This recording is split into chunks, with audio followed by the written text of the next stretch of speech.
નમસ્કાર મિત્રો, હું છું આપનો દોસ્ત ડૉક્ટર ચતુર। આપણે સૌ બાળપણને યાદ કરીને જ્યારે પણ મને પણ પ્રકૃતિના ખોળે જઈએ ત્યારે બાળપણ 100% યાદ આવે। અને આજે બોરડી જોઈને મને એક ગીત યાદ આવ્યું। આપણે સૌ પહેલાં અથવા બીજા ધોરણમાં ભણતા ત્યારે આપણી બુકમાં જે આવતું અને આપણા પરિવારને પણ હૈયે ને હોઠે હતું ને આપણે સૌ જાણીએ છીએ, ભણી ગયા છીએ એટલે અને આપણે સૌ આને માણી લીધું છે। અને હું તમને 2 લાઈન સંભળાવું એટલે તમને પણ યાદ આવે। વાર્તા રે વાર્તા, બાબા ઢોર ચારતા, ચપટી બોર લાવતા, છોકરા સમજાવતા, એક છોકરું રીસાણું, કોઠી પાછળ ભીસાણું। આ કોઠી પાછળ સંતાય ને ભીસાવાની જે પ્રકૃતિ હતી ને, રીસાવાની પ્રકૃતિ, એ પણ એની સાથે સાથે ચપટી બોર લાવતા ને મિત્રો, આ બોરડી જોઈને મને યાદ આવી ગયું। તમે બોર ખાધા હશે, તમે બોર વીણા હશે અથવા તમારા પરિવારજનોએ બોર લાવ્યા હશે, ત્યારે આ પ્રકારની બોરડીમાંથી અંદરથી જ્યારે તમારે બોર લાવવો હોય ને મિત્રો, ત્યારે તમને ખ્યાલ આવે કે બોર લેવા માટે આમ ડગાવવી પડે અને ખેરવવી પડે આના ઉપરથી, અને પછી આમ ઊંચી કરો ને એટલે નીચે આવા બોર હોય, એટલે નીચે પડેલા બોરને આવી રીતે વીણવા હોય તો આસાનીથી વીણી જાય, પણ આવી રીતે કાંટા પેરેક ફસાય મિત્રો।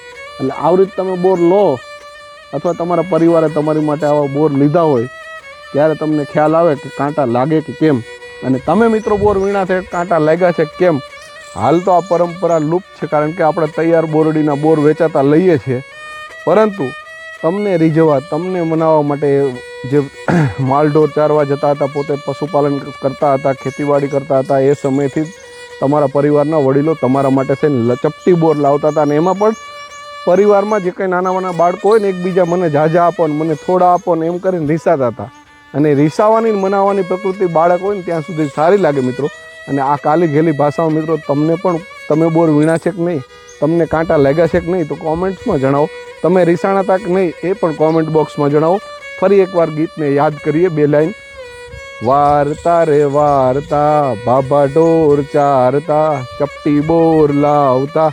આ ચપટી બોર લાવવાની જે પ્રકૃતિ છે ગ્રામ્ય સંસ્કૃતિમાં, અને હું પ્રકૃતિના ખોળે આપણે જઈએ ત્યારે સૌને યાદ આવે કે આ ચપટી બોર કેવી રીતે વીણાતા હતા અને કેટલી પીડા હતી। તેમ છતાં પણ પરિવારના આનંદ માટે થઈને આ પ્રાકૃતિક ગીતો છે, લોક હૈયે ગવાયેલા ગીતો છે। હજુ સુધી જો મિત્રો તમે ચેનલને લાઇક, શેર અને સબસ્ક્રાઈબ ન કરી દો, સૌથી પહેલાં એ કરો। અવનવા એપિસોડ અને તમે કોમેન્ટ બોક્સમાં જણાવો જ્યાં પણ જોતા હોય ત્યાંથી, કે તમે આ પ્રકૃતિમાંથી કઈ રીતે બોર ખાધા છે, કાંટા લાગ્યા છે, અને શું થયું છે તકલીફ, અને કેવી હતી એ ગામડાની સવાર, કેવું હતું એ બાળપણ, કોમેન્ટ બોક્સમાં જરૂર જણાવો। આભાર તમામ દર્શક મિત્રોનો।